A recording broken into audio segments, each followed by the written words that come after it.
First round. First round.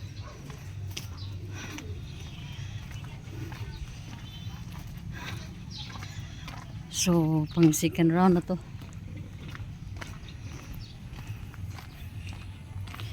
Second round na STI. Pasok na naman tayo. Pang last round. Dito ang aming mga kapitbahay na mga damuhan. Yan.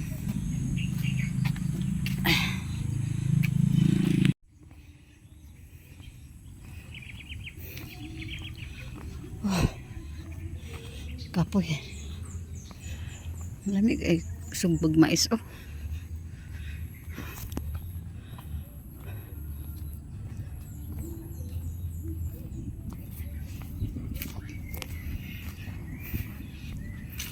Ano ta dire?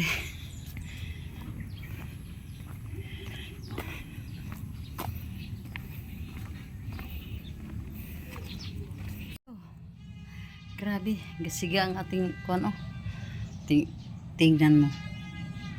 Grabe na ang pawis oh. Karating na tayo dito sa wakas.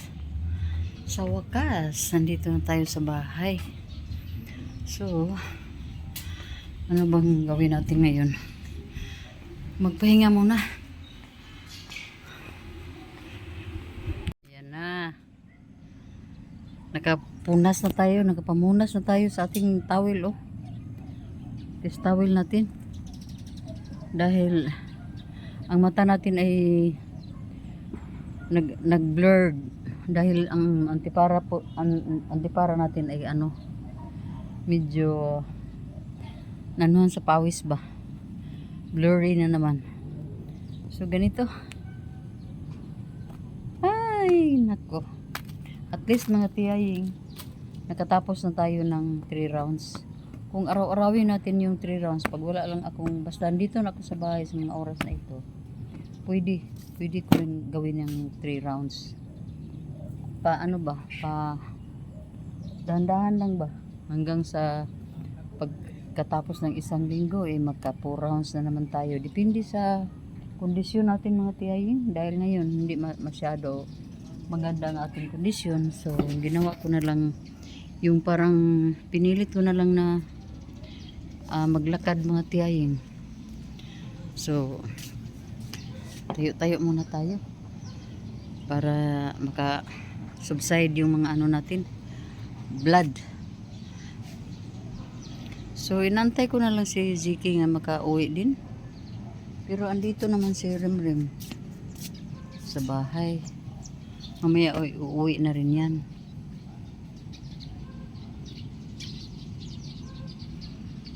So yun mga tiyaying. Ang mata natin ay sobrang ano, parang pagod na pagod mga tiyayo. Kasi naramdaman ko dito sa mata ko ang ano problema sa yung pagkahilo mga tiyay. Sa mata ata mga tiyay. Kasi yung antipara ko hindi pa yan na-update. So parang ano maano tong mata ko mga tiyay. So alam nyo ba na binigyan ko din ng reward ang sarili oh. Dahil nagugutom na mga tiyaying, ito na, may fita ako mga tiyay. Hindi na lang ako minom pa ng kung ano-ano, basta pita lang rin. So mayroon pa naman tayong macaroni salad doon kagabi. Kumain ako mga 5 PM or 5:30 PM. Kumain ako ng ng macaroni salad. Hindi na ako nag dinner pa, yun na hanggang sa umaga. Kinaumagahan naman, kumain na naman ako ng macaroni salad pa rin at nag-inom ng kape. So yun na din ang breakfast, kasi kailangan kong ubusin yung kuan. Basta ang ano ko mga tiyay, yung maramdaman ko parang pagod na pagod ang mata ko mga tiyay ba. Hindi naman ganito yung ano. So pag magka chance na tayo magpa ng antipara natin, gawin na natin para malaman natin kung sa mata ba talaga ang problema. Kasi matagal na akong hindi nahihilo mga tiyay, oy.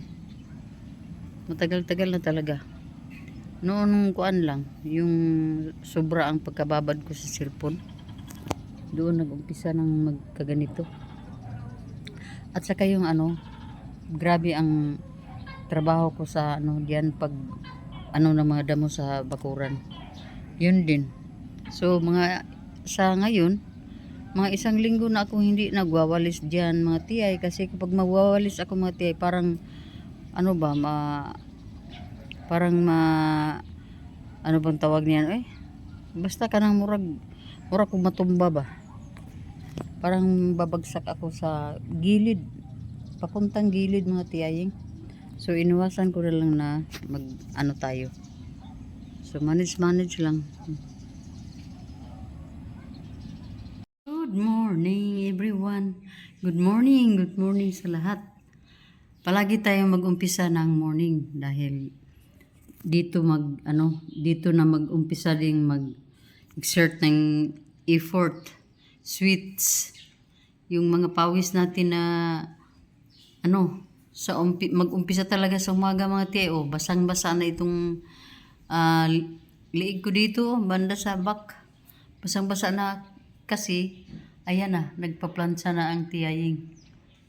Nagplancha ang tiyaying dahil dami tayong plantsahin. Inano na lang natin, sinagad na natin ang ilang si Kwan. So ngayon magpa-plancha tayo ng mga damit. Diyan lang muna kayo mga tiyaying. Ituloy ko lang muna itong ginagawa ko dito para matapos na ito mga tiyay. Kasi dami ko nang na-plancha doon nakahang na. At namimiss ko ding mag-film sa mga ginagawa ko minsan dito sa bahay. So wala pa tayong breakfast pero nakakain na tayo ng tinapay. Lunch na lang yung natin. Lutuin kasi mayroon ng kanin dito mga tiyay. Magluto na lang tayo ng lunch at hindi ko pa alam kung anong lutuin natin. Mayroon namang itlog dyan.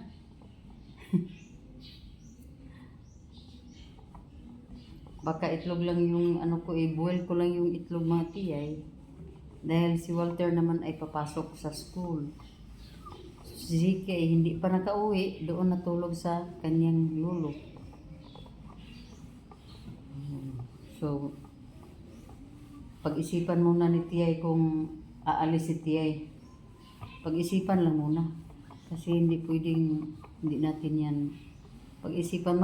Mas mabuti na lang itong mga trabahong ganito lang mga tiyaying. Ipalapit na natin din. Kasi itong trabahong ito ay medyo lang siya talaga kasi upo lang ako dito mga tiyay. Iwasan ko lang yung makayuko ako at makahangad din. Yung sa Tagalog niya sa hangad basta yung makatingin sa itaas, iwasan ko lang yun para hindi ako manghihilo mga tiyay ba. Kasi pag hindi lang ako ganyan, wala namang problema. Kanina nga, malapit na akong din kasi yung saksaka dito, mababa. And then nagsasaksak ako ng plancha natin. Pagkatapos, medyo na rin akong nahihilo ng kunti. Ang ginawa ko, nag-relax lang ako lang ako mga tiyay. Ginawa kong mag-relax lang. I-relax ko lang yung mata ko. Kasi alam kong sa mata talaga. So, itong mga pinlansya ko mga tiyay, nagkagiliwan kong magharbat doon sa mga ukayan. Kasi maganda yung na-discover namin ni Minso na ukayan. Maganda kasi araw-araw mag-iiba yung araw-araw, iba yung yung price ng kanilang mga damit doon. So, ang ginawa ko naman, pag medyo barato lang, saka na pumunta doon. Kasi mayroong ding mga araw na medyo hanggang 75 lang ata sila. Pero pag Friday, 10 pesos na lang. So, ang Thursday is 25. Basta iba-iba yung price. Nagdepende na sa araw. So, yung mga tiyay na kagiliwan ko nang pumunta doon. Kasi ang nagdala sa akin doon si Mincho. Ilang taon kaya ako hindi mga tiyay nagpumunta ng mga ukayan. Matagal na. Kasi yung mga bata ko noon palaging nagbagahe. Sa isang taon mga tatlong bagahe ang natanggap ko dito. Kaya daming mga damit. Ang problema lang, magsusorting tayo ng mga damit every year din. So iba na naman yung papasok dito sa ating mga closet. So okay lang. Ganyan naman talaga. Mura lang naman mga tiyaying. Hindi naman tayo bumibili ng mga thousands na mga price. Ayaw natin ng mga ganyan eh. So kuha na naman tayo ng iba. Guys, dalawa lang ang tira. So yung mga ibang mga damit natin, hindi na muna. So yun mga tiyaying. Alam mo mga tiyay, wala pa akong hilamos mga tiyaying kasi ang plano ko kanina, sana maligo muna ako bago ako bababa. Kasi pag andito na ako sa baba, ano tawag niyan? Karabang, basta Bisaya mga tiyay, magluluding talaga tayo sa Tagalog. Yung matapulan na ba? Ano sa mga Tagalog sa matapulan eh? Di na tayo gustong umakyat pabalik-balik doon sa itaas mga tiyay. Lalong-lalo naman ang vertigo natin ay hindi pa nagsistable. So, medyo takot tayo na baka biglang tayo ba magka-emergency tayo dyan. Kasi may hagdanan tayong aakyatin na ilang 1, 2, 3, 4, 5, 6, 7, 8, 19, 11, 12, 13, 14, 15. Per 15 steps ang aakyatin natin mga tiyaying. So, medyo iwas-iwas. So, ang nangyari, nagkape, and then dumiretso na sa pagpaplantsa. So, di ba? Hindi tayo nakapaligo pa. Hindi tayo nakapanghilamos pa dito. Pero pag maka-relax ako ng mga 2 oras siguro after ko itong 2 paplantsahin. Pwede na siguro ako maligo niyan mga tiyaying. Basta maka-relax lang. Hindi naman na todo talaga na parang pinawisan lang ako kasi hindi ko inon yung electric fan. So hinayaan ko lang yan na dyan. So ngayon, dito ang tiyaying. Relax ng konting relax. So, update later. Hello mga tiyay, magandang hapon. Walking ang inyong tiyaying. Walking tayo ngayon. Ka-4th round ko na to ngayon mga tiyay.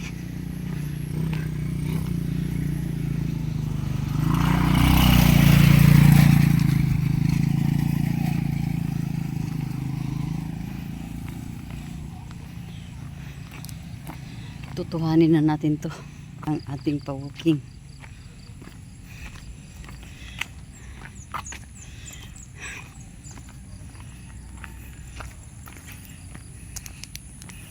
Dito na tayo sa bandang likuran ng aming bahay.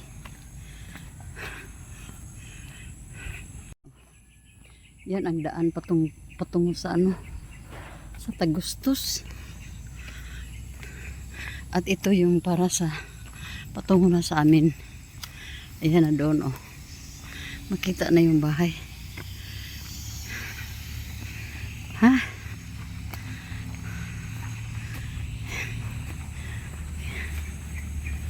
Ayan na.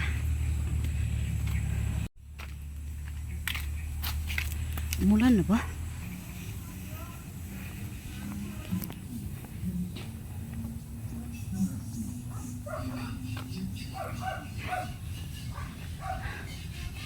4 na round.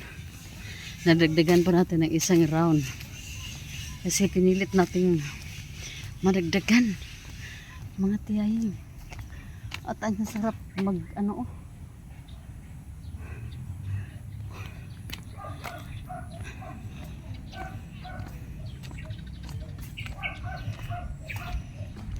Dito na tayo sa ating mga bougainvilleas. Yan oh. Hindi na maganda yung pagkaano nila. Dami mga bulaklak o tika. Madami siyang mga bulaklak pero yellow ang kaniyang mga dahon. Oh. Maliliit ang mga dahon. Maliliit din ang mga bulaklak. Siguro dahil sa ulan. Ayan oh. Pati rin yung doon oh. Yung orange. Ito naman ginupitan ko to dito. Kasi ang gusto ko, ipagapang lang siya dyan sa bakod natin. So, lahat ng mga sanga na lalabas dito sa daan, ginugupit. So, yun mga tiyaying, dito na tayo.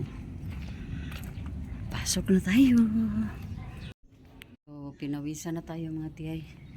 Dito na talaga tayo sa bahay. Pinawisan na tayo. So, libot muna tayo dito. Diba?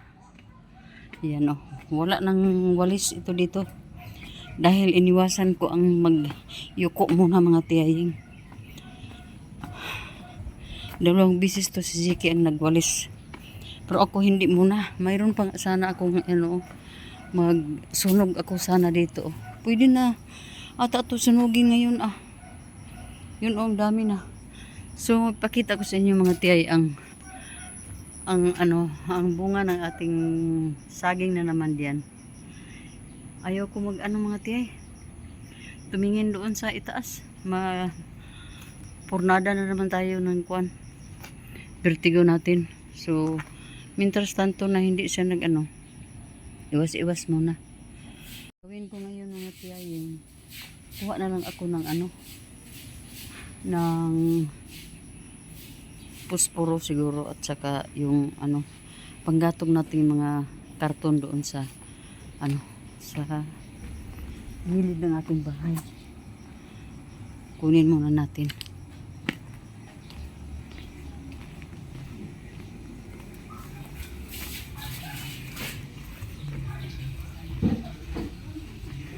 Madilim na. Ayan oh. Diba? Daming mga karton. Yun ang gamitin ko para panggatong doon mga tiyaying. Yan.